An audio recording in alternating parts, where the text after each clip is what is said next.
My name is GHOne, and the news broadcast is coming to you live from our studio here, Northridge at Platinum. Now, transport fares, two regional unions announced 30% increment by March 7. Now, two transport unions in the Greater Accra region have announced a 30% increment in transport fares effective 7th March 2024. In a statement, the two organizations, Transport Operators Union and the Concerned Drivers Union, attributed the fare increment to the government's failure to address their concerns adequately, highlighting the continuous surge in fuel prices, which has significantly impacted their livelihoods and made it challenging to sustain their operations. Let's talk to the Industrial Relations Officer of the Ghana Private Road Transport Union, Mr. Abbas Imoro, on the back of this. Mr. Abbas Imoro, can you hear me now? If you can hear me, I was asking that we have two transport operators there.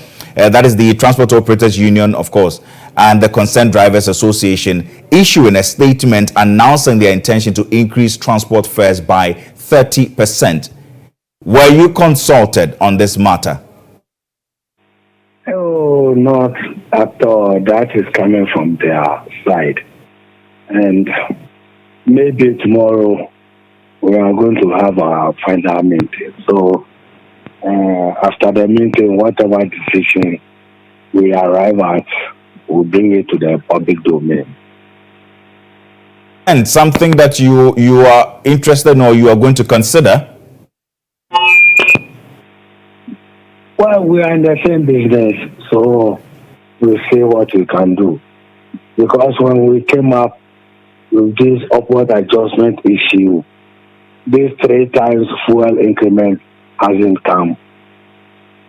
The insurance premium, the current insurance premium hasn't also come. So we'll consider all these and factor them into our negotiations and see what best we can bring to drivers, because everybody is looking up to us. Is this the practice where you have unions taking a decision without the mother body being informed or without recourse? Is that the practice? That is not a practice, but there is nothing wrong with that. We keep changing the goalposts, and they felt they are working behind time. So, I mean, that is their choice. As I speak to you now, are you aware all those from Accra who work towards the northern bond have changed their lorry fares? If you are not aware, I'm telling you, this is what is happening. But at times, we say justice delay is justice denied.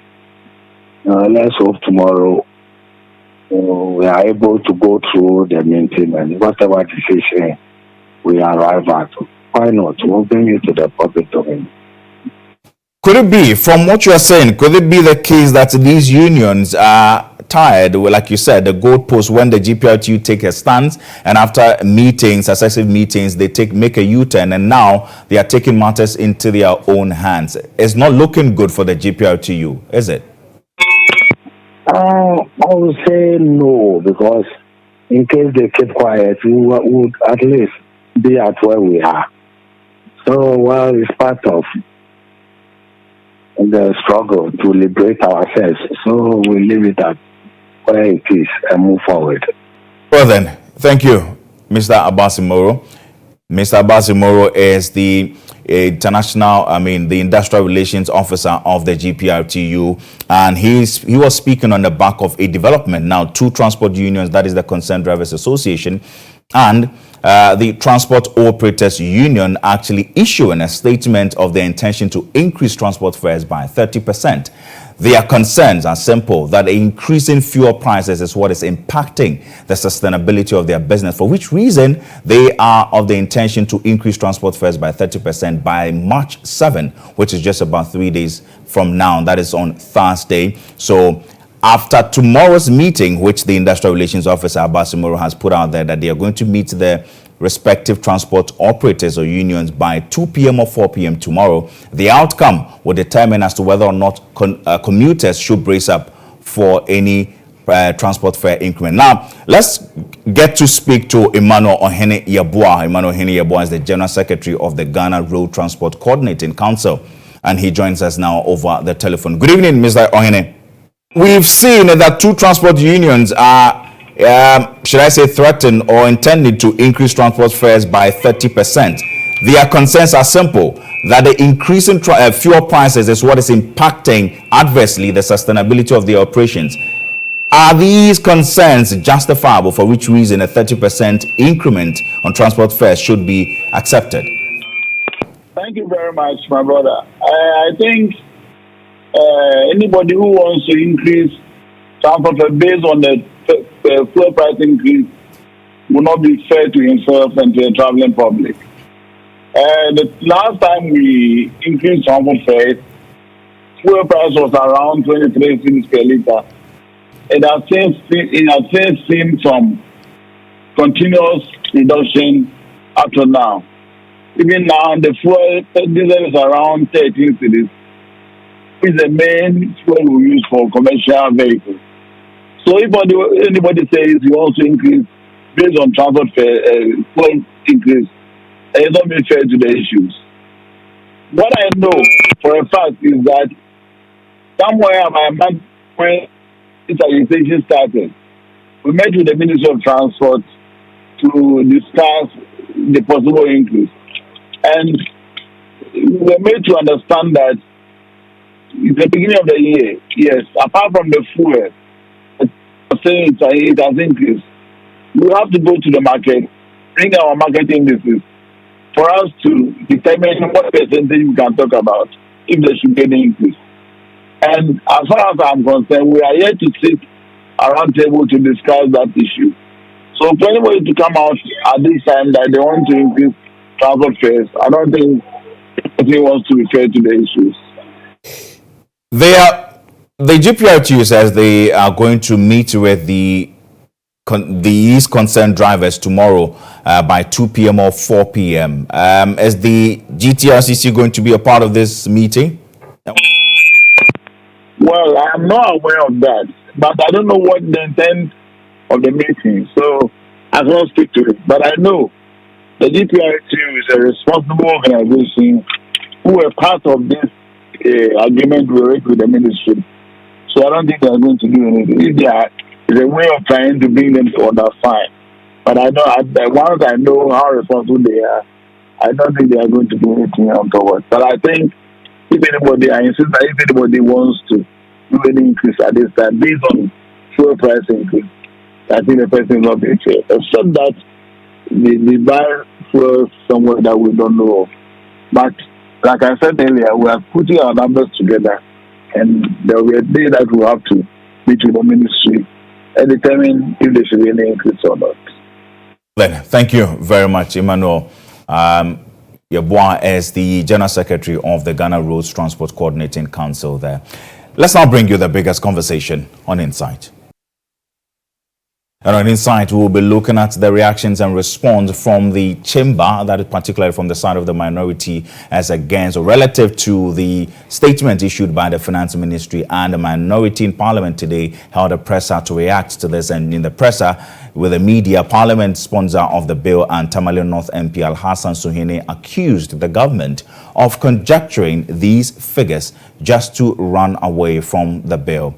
MP for Bole and ranking member for Committee on Trade and Industry, Yusuf Suleiman, expressed disappointment in the Finance Minister, Dr. Mohammed Amin Adams. Now, according to him, implications of activities of the members of the LGBTQI+ community for the country far outweighs the monetary value the ministry is mentioning. I am disappointed that we do not see this as an opportunity to galvanize the collective strength of our citizens and sympathizers to show that we can indeed live beyond aid, especially when that aid is tied to a way of life that is alien to us as a people. Ghanaians have always been a proud people. I agree when the former finance minister said so, and I agree now that we have always been a proud people. And I am scandalized that the ministry considers some of these potential losses, as they put it, as the reason why they think the president should not sign this bill into law. Across the world, there are many other countries that have worse forms of, punishment and restrictions as far as homosexuality and LGBTQ issues are concerned.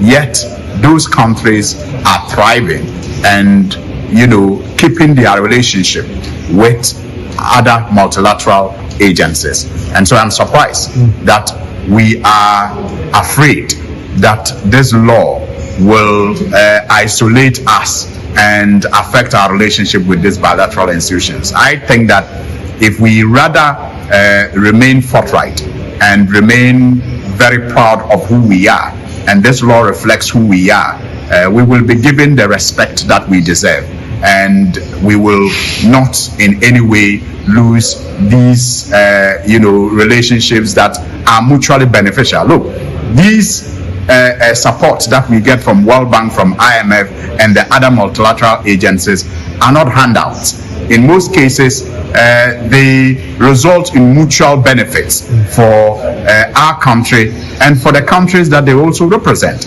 So you had the minority side in the reaction to the statement from the Finance Ministry. On the other side of the divide, a majority leader of Parliament has confirmed the anti-gay bill is yet to leave Parliament to the Jubilee House. In an address to the media, Alexander Penyomakin stated the bill is being finalized by the drafting department after the passage to capture all the amendments carried. The Efutu MP, however, insists jailing homosexuals is not the way to go, grounding his assertion on the position of the Catholic Bishops' Conference. There's some seeming pressure on the presidency regarding the LGBT law Parliament passed. Well, the process is that when the bill is passed in Parliament, it has to be first compiled by the drafting department of Parliament. So you know that the bill went through several amendments. It has to be tidied up, and then thereafter the clerk would have to authenticate it, and after the authentication the speaker would have to certify.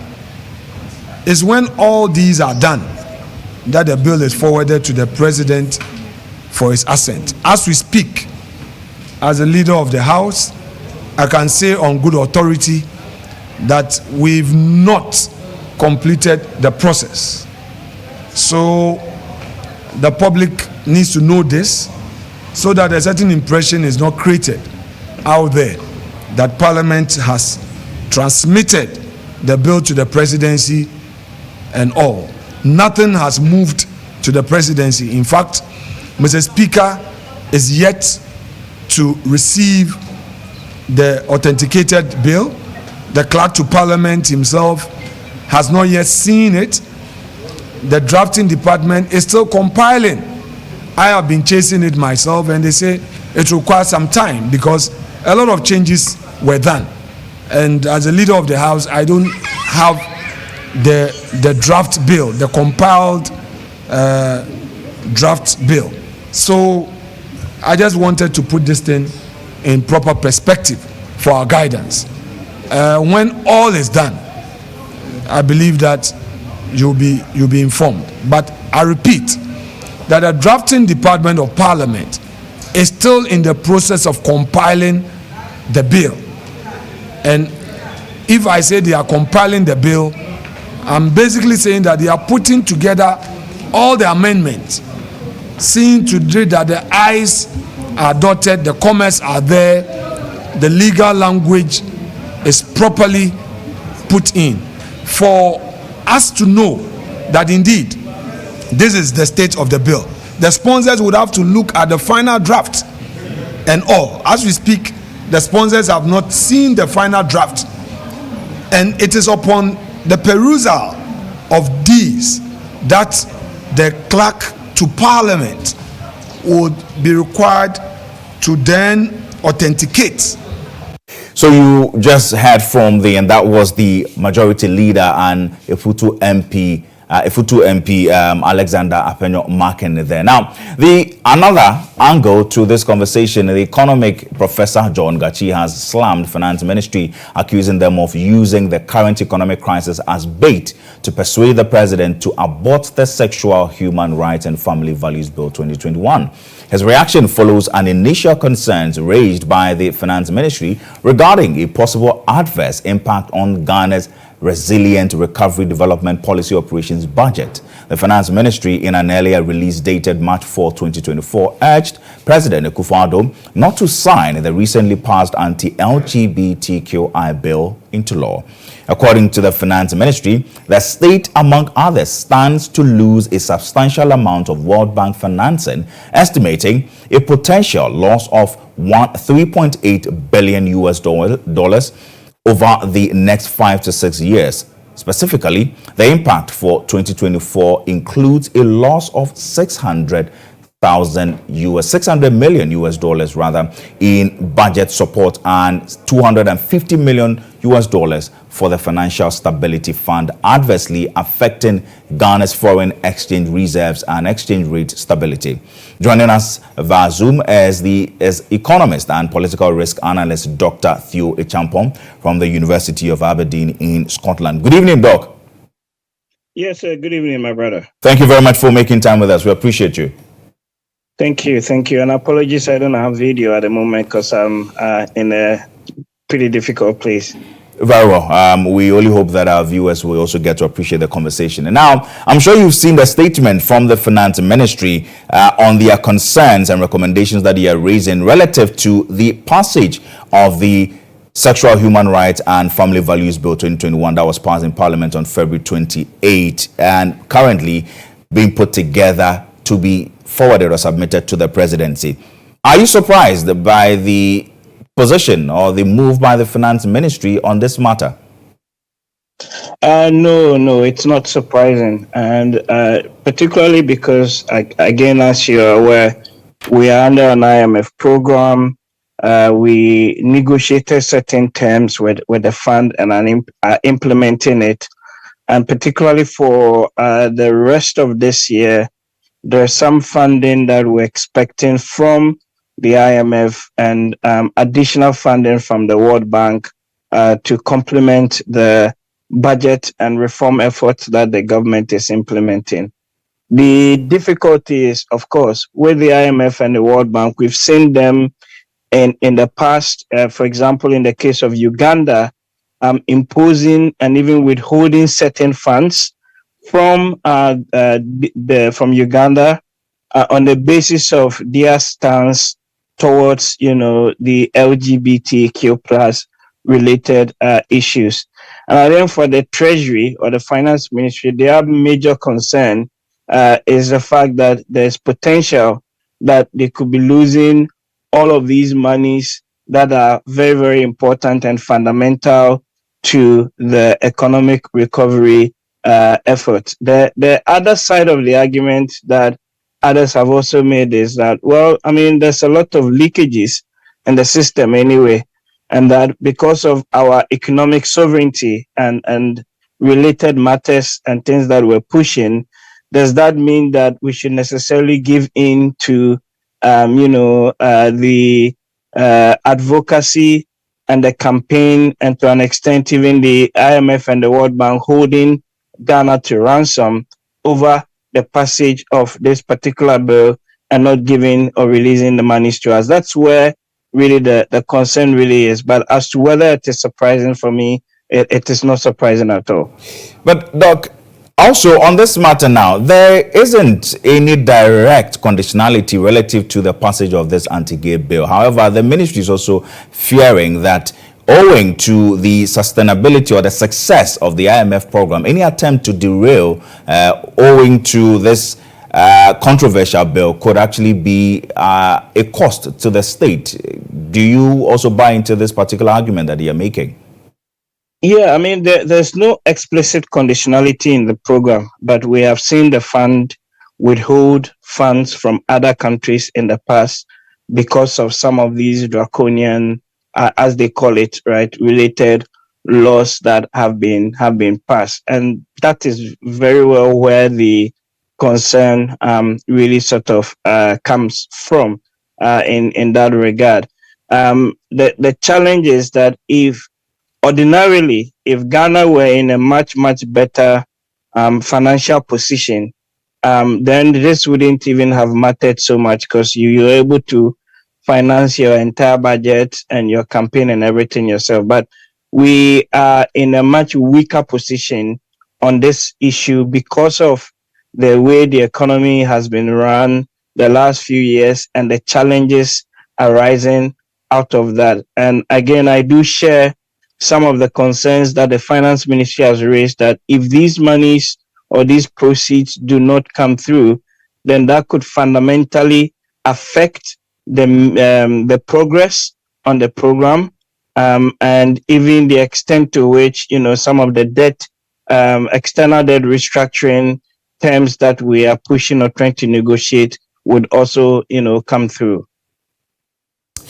There are negotiations also going on with the OCCs and, of course, other credit agencies on this and the success, and all will be predicated on the success of the IMF. Now, the country seems to be between a rock and a hard place, where our pride, as the president will always say that we're a proud nation, and even the finance minister will say we're a proud nation, would also be put to test. As a political risk analyst, how much do we stand to lose as a state if the president goes ahead to assent to a bill that has garnered the majority of Ghanaians pushing for it?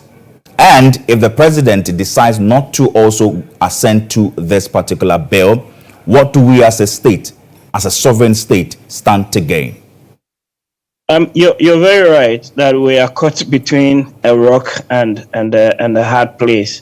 And for the president, he's elected first and foremost on the basis of ensuring that he does right by the majority of Ghanaians. And Parliament represents the aspirations of all of us collectively as a people in Parliament.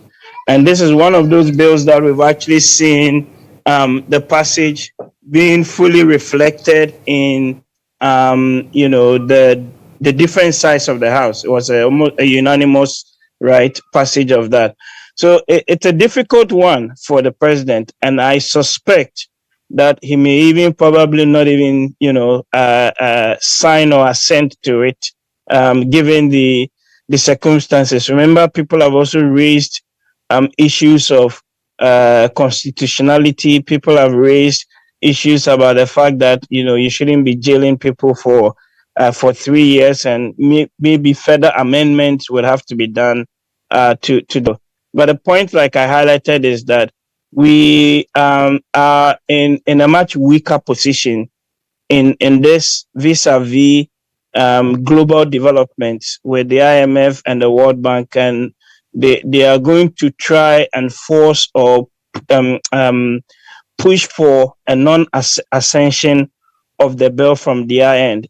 What I mean by that is that the status quo remains, that already in some element of our laws, you know, the colonial laws, you have bits that, you know, talks about unnatural carnal knowledge. If the status quo remains, then of course you can push through with the IMF program negotiations and the external debt restructuring and related matters. If, on the other hand, the president signs and assents to the bill, because Parliament and by extension the broader majority of Ghanaians, you know, want that, then there would be, I suspect, you know, potentially some pushback on this with the IMF, World Bank, and even, for example, when it comes to things like some companies or foreign direct investments coming in as well. But that is the decision and the outcome that collectively as a people we should be prepared to live with. In that, you know, we are a sovereign nation and we are responsible for our own destiny. Thank you very much, Dr. Theo Echampong. It's a delight to have you join us on this particular matter. Dr. Theo Champong is an economist and also a political risk analyst. And that does it for Insight. You're still watching News Tonight live on GHOne television. A member of parliament for Manso Edubia in the Ashanti region, Yao Frimpong Ado, is backing demands of aggrieved residents of Manso Tonto Krom for the Asanko gold mines to cede portions of its succession to them.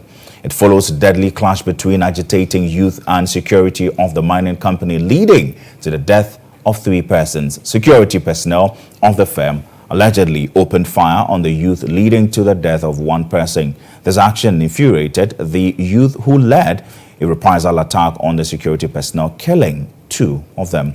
By speaking to Lily Mohammed on Newsroom earlier today, Yao Frimpong Ado insists the mining company must cede a portion of this concession to the residents. Alongside all these change of hands for the concession and all that, the people were still living on that land. So once you come to meet such a situation there, all you need to do is the social engineering I'm talking about. Get them someplace within the concession and then register for them as community money. This is what I've been clamoring for, and I've been pursuing this agenda since 2018.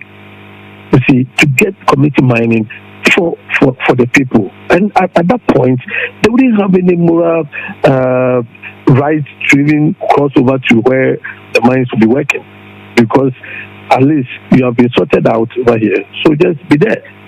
Once you are registered, everything is structured and you can be monitored and all that. You see, that will be proper artisanal small-scale mining. You understand? But for the community. So there will be control, there will be leadership. The audio you just listened to is the MP for the area that is where the Amansie, where the issue actually happened, Tonto Krom there, where it happened there. But then we've been joined over the line by DC of the Amansie South, Clement Opoku Jemfi, for the latest on this. Good evening. Good evening. Making time with us. Now, what is the latest update on this development? Have there been any arrests made so far? Yes, so far 4 arrests made so far, and the District Security Council visited the community this morning, and we had a community engagement with the people, the chiefs and other stakeholders, and I can say confidently that calm has been restored. Engagement that these respective individuals came together with the management of Asanko Gold Mines there. Were there any conversations talked about relative to those that perhaps suffered some injuries here and there? So at that point, we couldn't have discussed that. I mean, those injured along the line, it's a different matter to be dealt with on a different level. The most important thing to do now was to ensure that peace and the whole sanity prevailed within the district and within the community. The other aspect of people who got injured or not will be dealt with on a separate day and a separate note. How is the police also managing or handling this particular case? You mentioned that 4 persons have been arrested so far. Yes, so Ghana Police Service have taken over the investigation and trust them on that. You know, once they get suspects and they want to investigate, definitely they will come out with the truth. So let's give them some time. Let's not rush the process. Leave it to them to handle it. The MP we just spoke to made mention that he is actually suggesting that Asanko Gold Mines cede a portion of their concession to the resident. You, as a member of the District Security Council, do you think that this suggestion or proposition is legitimate enough to actually curtail any further reprisal attacks? Yeah, so I'm the chairman of the District Security Council. The issue of community mining has been on the drawing board for close to 3 years now. It's been back and forth. From year on. And so it is not out of place for the Member of Parliament to push for that. Like I said, it's been on the drawing board for a while now, and we are still pushing to get there. It will be in my interest that my people get employed gainfully through community mining. And so I'm all for it. But it has to go through the legal process. Procedures must not be sidestepped that is the principle. Thank you very much, Clement Opoku-Gyamfi. Clement Opoku-Gyamfi is the DCE for the Amansie South District, where Tontokro residents of Tontokro clashed with the security personnel who were working for Asanko Gold Mines. Let's now take a breather. When we return, we'll bring you some more stories on News Tonight. Now, the Electoral Commission is expected to begin the registration of voters for the 2024 general elections on May 7 to 27, and also conduct an exercise to replace missing ID cards. These two exercises are expected to be preceded by a 56-day of public education campaign on the exercise across the country from April 1 to May 26, 2024. Though the Electoral Commission is yet to comment on the purported dates which will see it open nominations for both presidential and parliamentary elections from the 9th to 13th of September 2024. Some political parties are describing the timelines as untenable.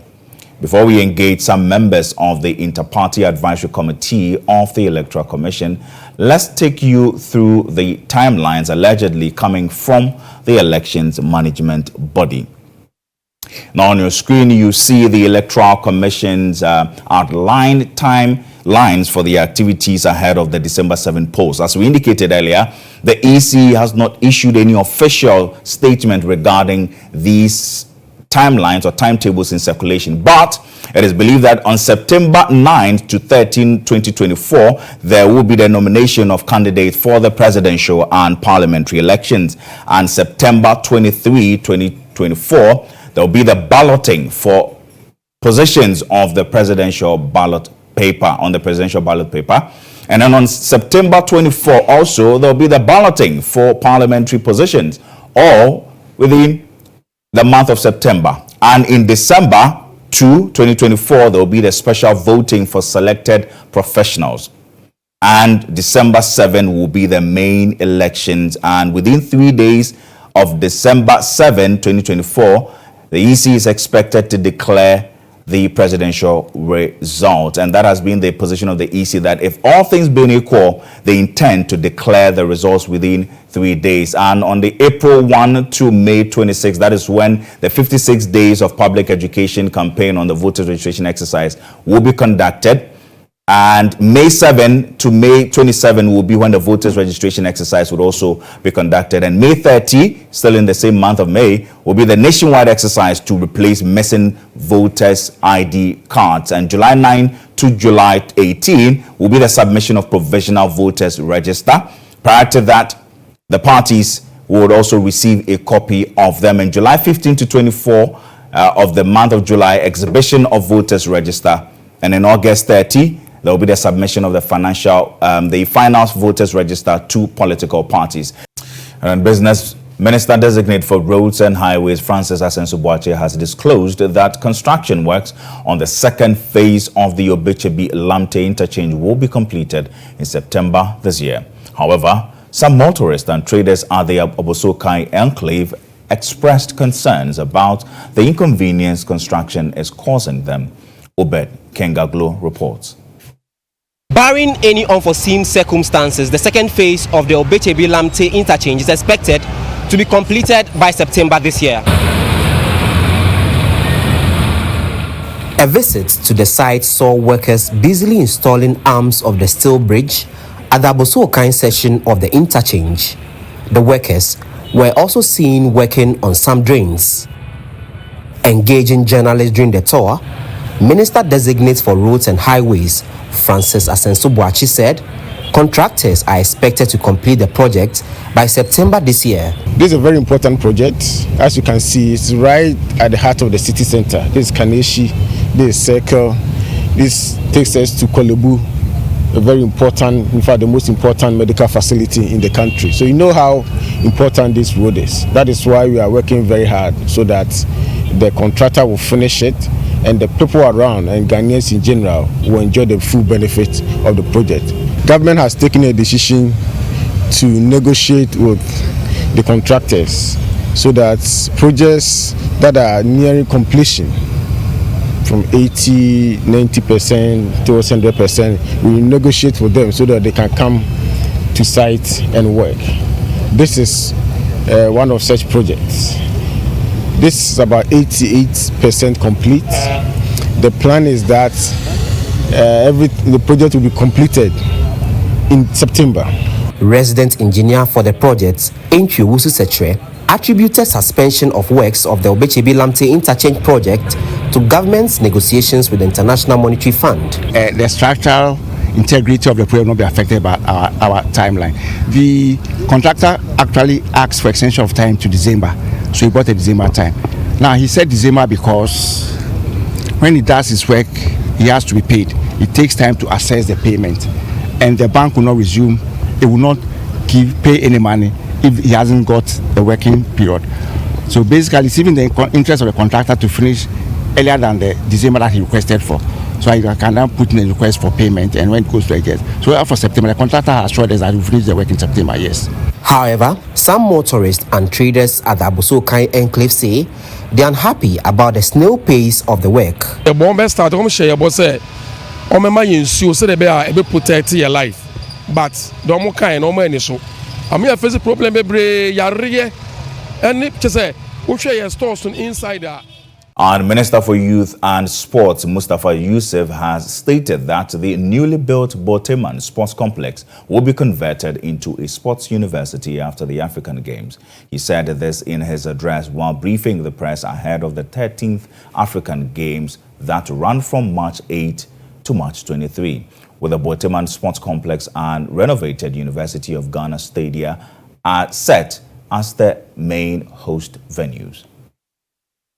To ensure the facilities are well maintained for the continuous benefit of the good people of our country, the facilities at Boteman will be converted to the University for Sports for Development after the Games. And I've mentioned it on countless occasions that the vision of His Excellency the President of the Republic of Ghana is to ensure that once we finish, we convert those facilities to a University for Sports for Development to ensure sustainability and legacy of these games. Additionally, infrastructure such as hostel facilities, football pitches, cafeteria, medical centers will be provided at the site. This will attract local and foreign sports federations to camp in Ghana and prepare for various competitions. The expectation is that once we finish this game, we should use the facilities that we have gotten to drive more traffic for competitions here in Ghana. Well, we'll have full report for you subsequently, but for more news, log on to starfm.com.gh. My name is GHOne. We sincerely do appreciate your time. Have a good evening.